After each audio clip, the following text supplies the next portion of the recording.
she was like, you know what, these is right on time. This is what Keke said. These is right on time. Because you know when God is really blessing you, you know in the Bible when they say, you know, you're going to get the overflow blessing, but you know, you be going through stuff, but God about to give you the overflow, and that's what I'm really doing right now. And I was going to write my children's book, but I'm going to put that on hold. I'm going to do my poetry over here, and I've been getting speaking engagements, and I have this going on, and then I had to go to the hospital, and then this happened, then my car broke down, and then I had to shoplift real quick. Then she took out a fan because she was hiding. She said she gained 50 pounds in 8 months and all this stuff. So production did, Keke did wrong this episode. So,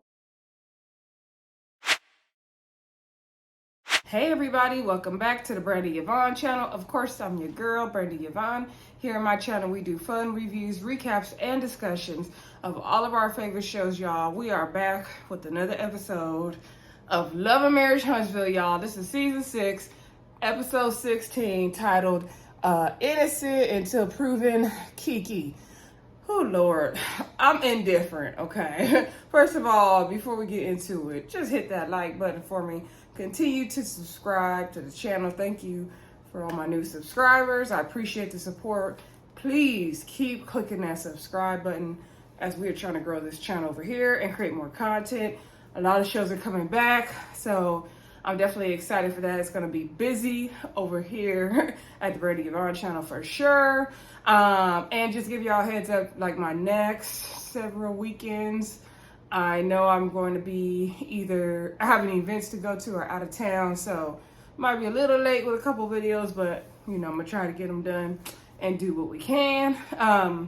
Also, comment down below. Let me know what y'all thought of this first episode of Love, Marriage, Huntsville, and what the season looking like so far it's gonna be. And also share a video where you like to share your videos. All right, so I said I feel indifferent because, okay, the trailer was good. The trailer was giving what needed to be gave. And even a little preview trailer they did tonight. The episode didn't give everything for me that needed to be gave. Like, it was good.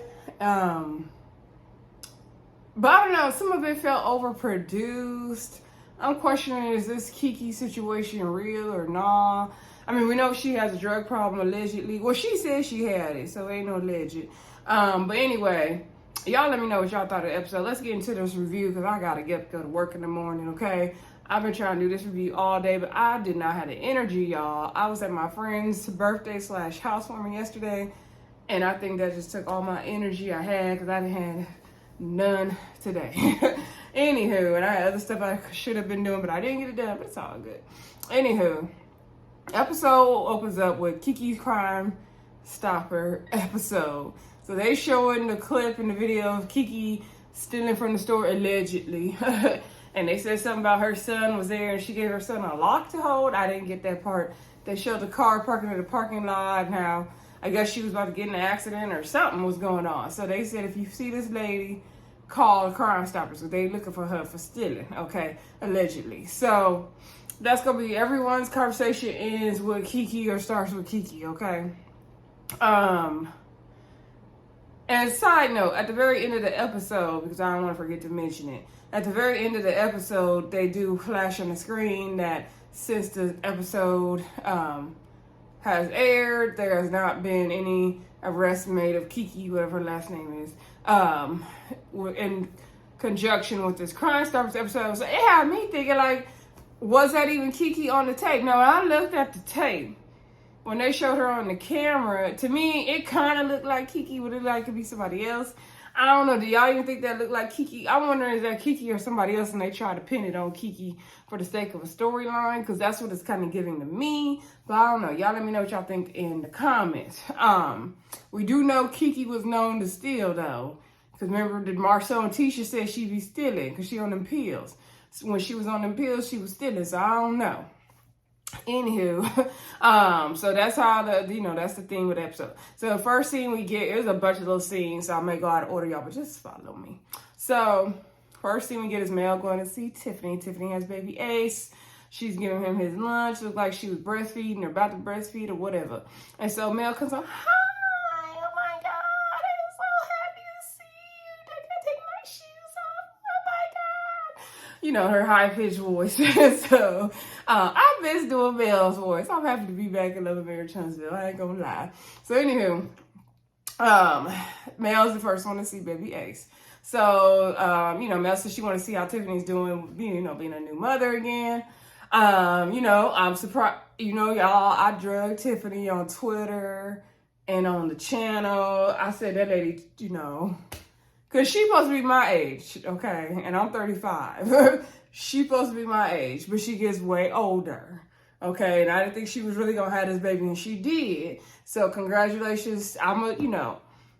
I can say congratulations, Tiffany, on your baby. And that new confessional look is amazing. Tiffany looks good, her new confessional look. So I'm going to give her stuff.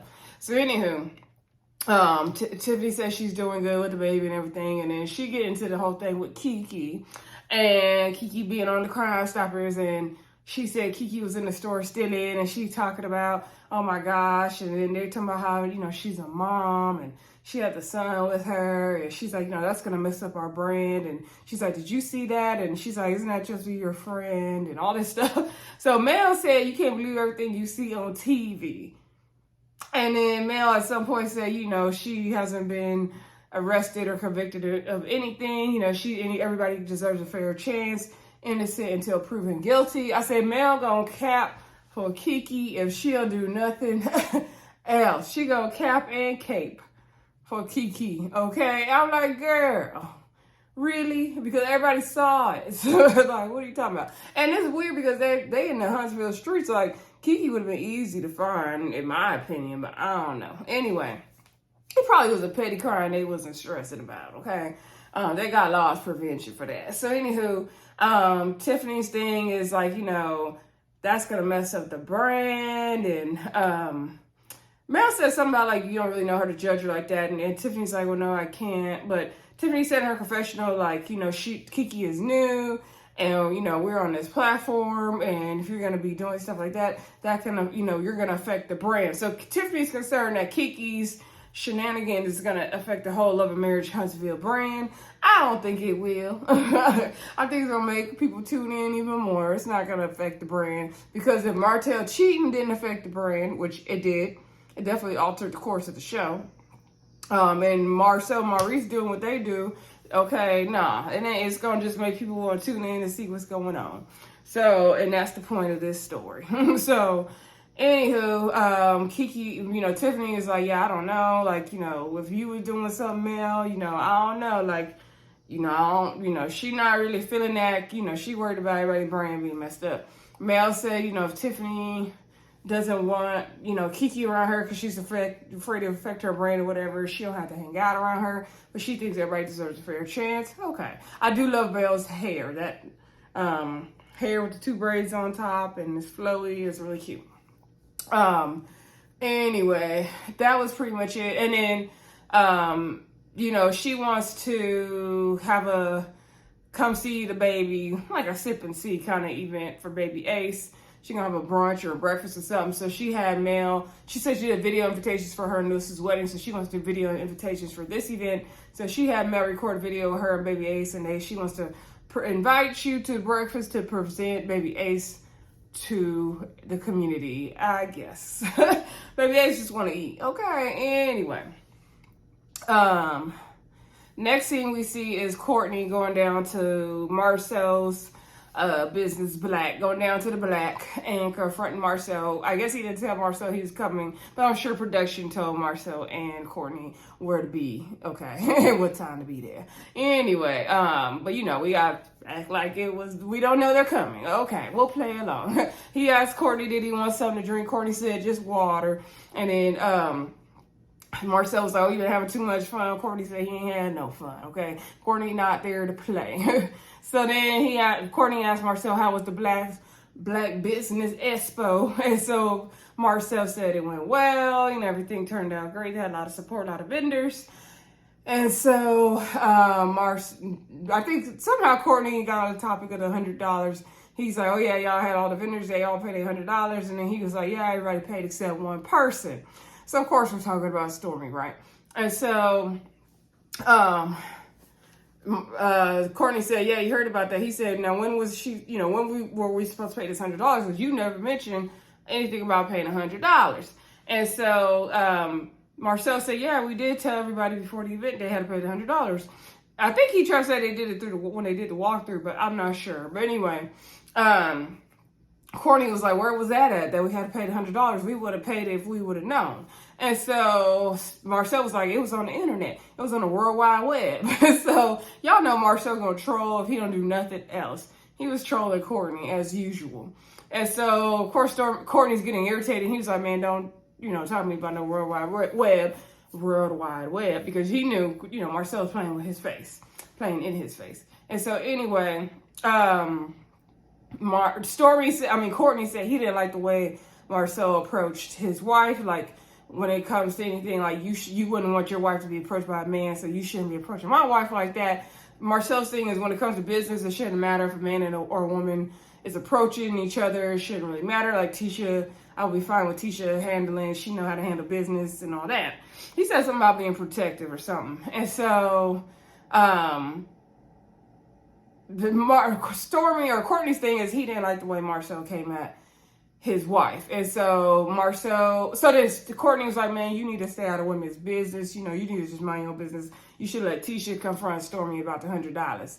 And so Marsau was like, I find it funny that you tell me to stay out of women's business, but in the meantime, you in the woman's hair care business. And so that was not even a good read, Marsau. But anywho, Courtney was like what? Like, what kind of business I'm talking about? He's like, yeah, Courtney, they got $1 million business, so he ain't worried about that. So Courtney gets tired of going back and forth to Marsau because Marsau, as I said on many times in these reviews, when Marsau has these little discussions with people, Marsau is the type that's going to play on your intelligence.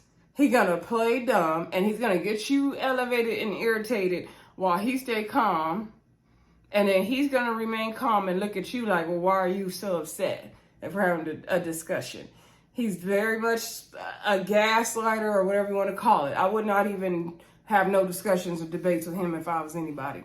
But anyway, Courtney got tired of playing with him. So he was like, you know what, I'm going to leave a $100 tip. He counted out the money. He left $100 there. He's like, all right, you ain't going to play with me about no $100. Like, this is $1 million company over here. We ain't tripping on that.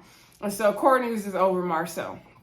And so, Marsau did say that, he knew that Courtney was coming over there about the way that Stormi tried to say that he confronted her and the way that Stormi attacked him or something like that. And I was like, did he say that he attacked her?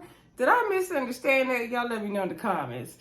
Okay, so then I think the next thing we see is when Tisha and Kimmie meet up. So Kimmie goes over to Tisha's new, Tisha and Marsau and the kids that moved into this townhouse apartment or whatever it was because, they're remodeling their house. And then they move into another smaller house. I don't even know what they got going on at this point. I don't know what they got going on. And then Scott Manor ain't never getting built.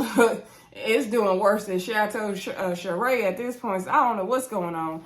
So, Kimmie's like, they had to downgrade, but at least they in something new. Okay. Kimmie's like, girl, what is the timelines on these houses?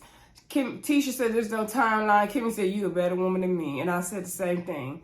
Because all this moving y'all doing is just a waste of money. Like, let's get it done. Like, what is happening? Y'all, how many houses y'all gonna work on before y'all get to live in one? It don't make no sense.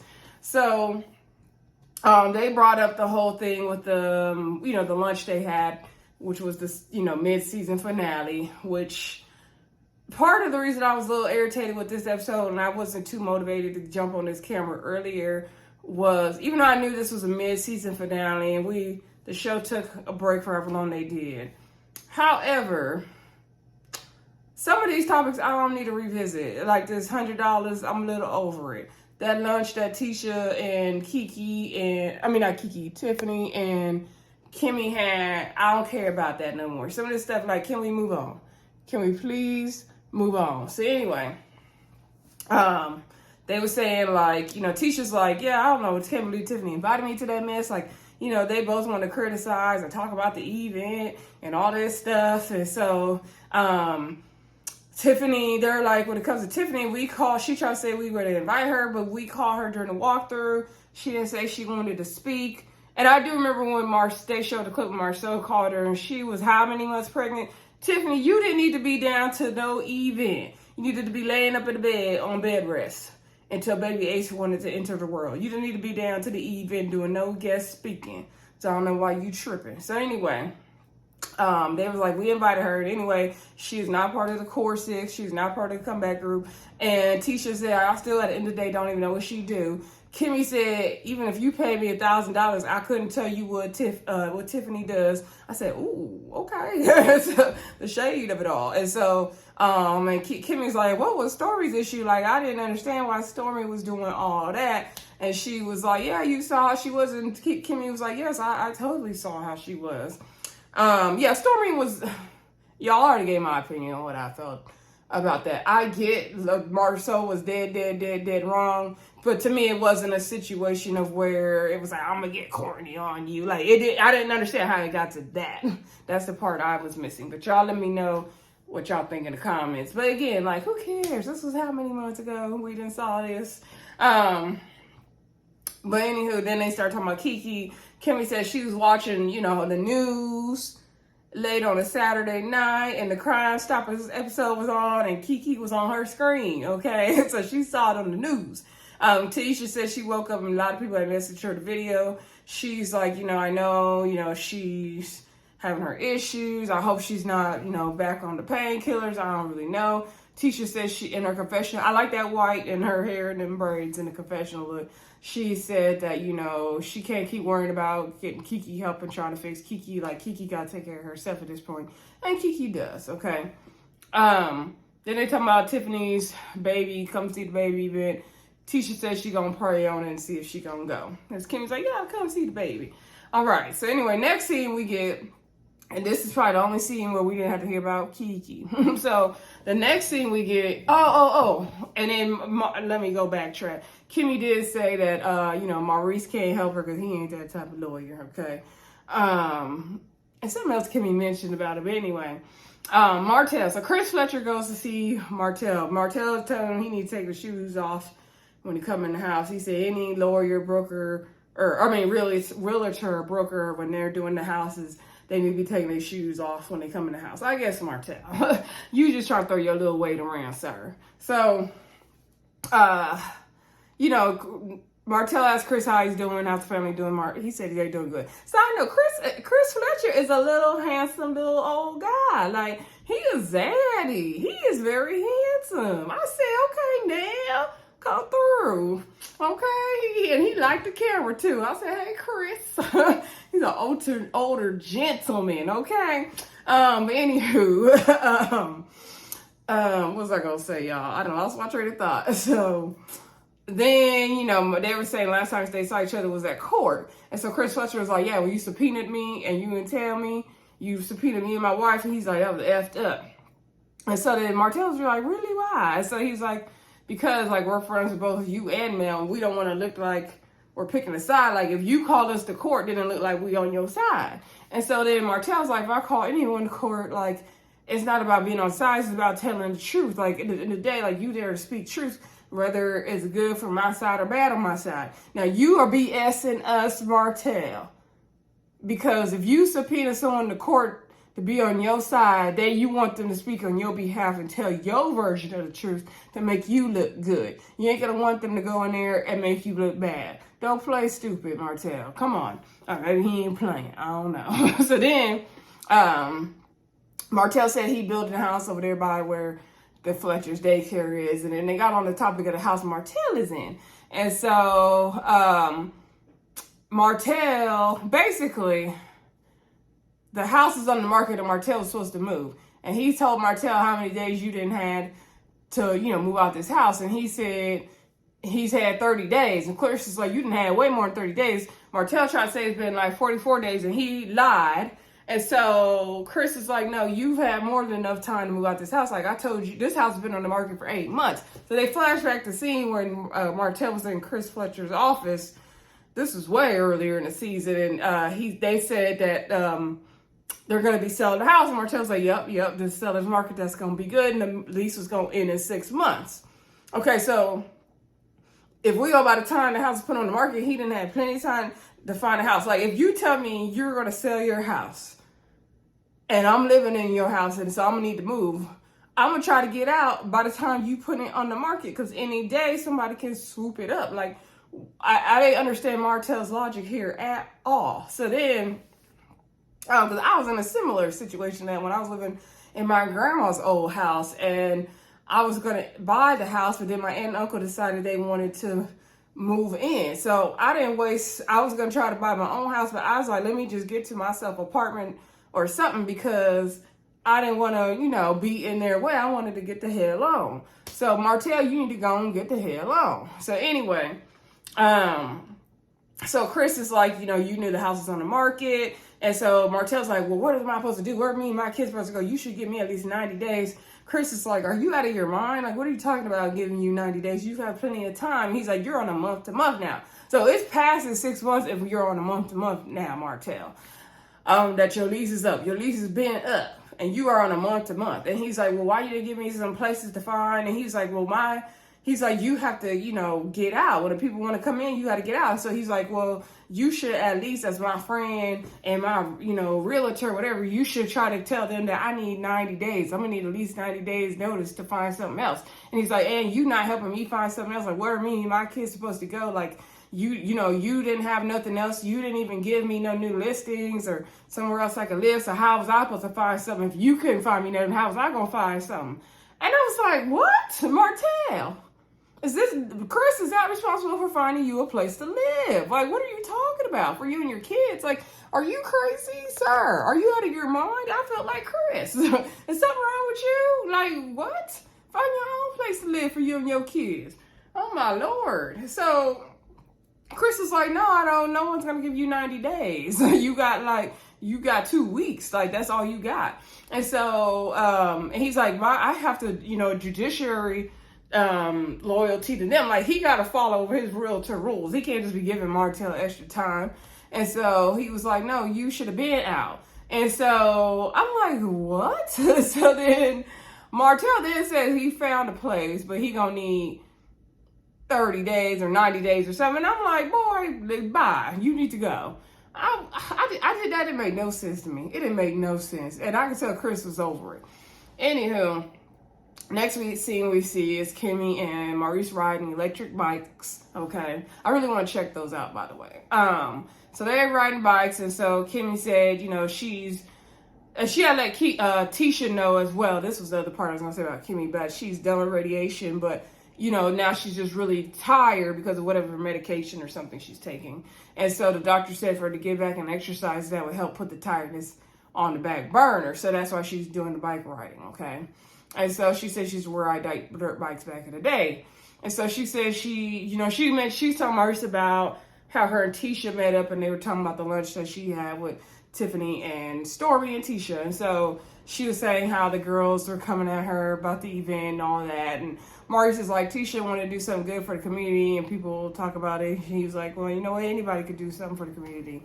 And so Kimmie brings up the whole thing with about the $100 and how at first Marsau and Letitia weren't really charging the vendors. And so, because he was like, she said Stormi didn't pay her $100 and Marsau jammed her up about it. And so Maurice was like, what? Because we paid our $100. Kimmie's like, we did? Because Kimmie probably wasn't expected to pay. And I thought the core 6 didn't have to pay, but whatever. So Kimmie then explains how Marsau and Tisha weren't charging people the $100 at first, but then when they seen how many vendors they were getting, then they started charging the $100. And Kimmie's thing is like, okay, what changed? Because the building didn't change. You didn't have to pay for no food. So what cost changed that now you got to charge $100? And I'm feeling the same way. And that is not a good look for you, Letitia and Marsau. I like Letitia and Marsau, but that is horrible looking and shady looking on y'all's part. If y'all gonna be charging $100 after the fact, you should start out, if you're doing this on the back of your business, or Black is supporting it, or the core 6 is supporting it, whatever, y'all want to give back to the community, as y'all kept stressing, we giving back to the community, then why are y'all charging people $100 once you see there's money to be made, and we're gonna get into that part because Stormi kind of broke it down as well. Yeah, I didn't like that. That gave me a shady feeling and left a nasty taste in my mouth about the Scots 1.0. So anyway, Maurice said he ain't tripping on $100 because he felt like he gave more than that, as he spoke and all that. But he felt like it wasn't right. Like Stormi had way more space than he did, and they paid the same amount. Maurice didn't like that part. And I think that was also part of the reason maybe Marsau jammed Stormi up, is because Stormi did take up a lot of space. A lot of space. But at the same time, if you wasn't going to charge nobody, then don't charge nobody. Don't turn around and charge them after the fact. Like, that ain't right. So, anywho, I can't remember if Maurice and Kimmie got on the topic of the Keke or not. I don't think they really got on it. And so then anyway, she said she got, Tiffany's having to see the baby event. She don't see a Tisha want to go. And then she started talking about she also got to go pick up her Yanni oil egg because hers fell in the toilet. She's like, you know what that is, right? I'm like, oh my God. I'm over this conversation about Kimmie and Maurice and the libido and the sex and all that. We done already drugged them down to the internet for these interviews and everything. So I'm kind of tired of that as well. So anyway, Kimmie said, she got to get some more of the Yanni oil. And she said in her confessional that it may not work for her right away, but at least it will help, Maurice. And so she told him, like, she's doing it to help. She hasn't used it in a long time. She has a desire to do it. And she's hoping this will help get her libido back, because whatever medicine she's taking is, has decreased her libido. And plus she had cancer. So anyway, because that's the part Maurice is not understanding or pretending like he don't understand. So then Maurice proceeds to say something about, so this is not a mental, this is not a physiological thing, this is a mental thing. So she's like, what? Like, what are you talking about? I'm telling you the side effect of this medicine is that issue. So what are you talking about? It's a mental thing. He said no, because if you, he's basically, I don't even understand his logic on it. I can't even try to explain it. But he feels like it's a physical thing. And because she said, she's lost all her feeling and urges down there. So she's getting a Yanni oil to try to get it back and get it right, get it tight. Do y'all use Yanni oil? Let me know in the comments. Maybe I'm missing something. So anywho, so she's like, no, like when you, have sex, you want to feel urges, you want to feel aroused too. And so she's like, just like you, if you get a, erection, now I don't know if I can say that on here or not, but whatever. Is it mental or physical? So then he said it's mental, then physical, whatever. And so he was saying like, okay, well, what, how long is this gonna, like, side effects gonna last and all that? And so she's like, I didn't, get to that, all that. And so he was like, oh, so you did all this research, you didn't read that part. And she was like, what? Like, are you kidding me? Like, the angle you're on this conversation is not good. And so she said, any medicine or substance thing in your body, it could take time to get out and not affect you anymore. It could even take up to a year. So then he was like, oh, let me set the time on my watch. I need a date to know when this is gonna wear off, And she's just looking at him so disgusted. And in my opinion, Kimmie looked smaller in that scene, and I didn't like that. I didn't like that for Kimmie. But I mean, I don't, if Kimmie like it, we love it. But oh my gosh, I couldn't take it. I couldn't even take it. Anyway, and I kind of feel like Maurice, people didn't see it at the beginning, but he really is just like Marsau, and he's playing in our faces. Because now all this stuff is aired, we know, everybody's like, oh, I'm so shocked to see how he really is. He was always doing it, he just wasn't overt with Marsau, sorry. So now I feel like he's trolling us as well. Because we were going to get mad about him saying this stuff about sex and Kimmie, because it already has happened in social media. So that's the part of the show I don't like, them playing up to our emotions. Like, let's have real moments, people. Come on. And so, she got tired of him. She told me he taking us wind out of her sails with him talking like that. And so he was like, I need some wind in my sails. And then she told him he'd been an a-hole. He said he'd been an a-hole because he didn't get no ass. I was like, please go. Please go. That was irritating. Anywho, think the next scene we saw was Stormi and Courtney down to the Canvas Beauty warehouse workshop. Okay, they got the machinery, they doing the labels, all that stuff. I do want to try the Canvas Beauty. Shout out to Belle Collective. I think she said it was worked pretty good and helped her hair grow, so that made me want to get some. So anywho, they're getting the labels together. Stormi trying to get her package and shipping and handling together because, you know, she got her orders going out in 1 to 3 days. She want to get it down to express. She want to get it down to overnight, 1 day shipping, okay? She trying to get the products out there to the people. Go ahead, Stormi. I do like saying Stormi and her business element. Like, that is one of the best parts of the show, in my opinion. So, they're talking about how, you know, what's his name? Courtney went to go talk to Marsau, and she said he said he just pulled up on him, and so she's like, "You didn't look mad. Were you mad?" He said he wasn't mad, but at the same time, he didn't want him to, you know, Marsau to think that was okay. And so, you know, he just told her about how I went in the conversation and all that. And so then Stormi's thing is like, how she had the lunch with, you know, Tisha and Kimmie and Tiffany, and how Tisha did say that, you know, Marsau was wrong about the $100. You know, Tisha didn't agree with Marsau. And so she's like, at the same time, she told me she didn't like the way I came at her husband as well. And Stormi was like, yeah, I was already sitting there irritated because what you gonna say? You didn't like the way I did something. I'm already mad. And Stormi said her thing is that, like, you didn't see the whole thing. Like, you didn't see how your husband came at me. Because I guess Martell said something starting about you looking different today or something like that. And Courtney was like, yeah, you shouldn't have been saying that. And so Stormi was telling him how, you know, her and Tisha really got into it a little bit. And so she was talking about at the event, there's just showing some of the clips of how, you know, Marsau approached her, and then how Tisha was coming, you know, Tisha and Marsau were talking. And so Stormi said that because they were like, he didn't ask for the $100 in the beginning. He said, what's the problem? So Stormi said that they weren't charging the $100 to people, but they had to pay like $10,000 out of pocket for the event.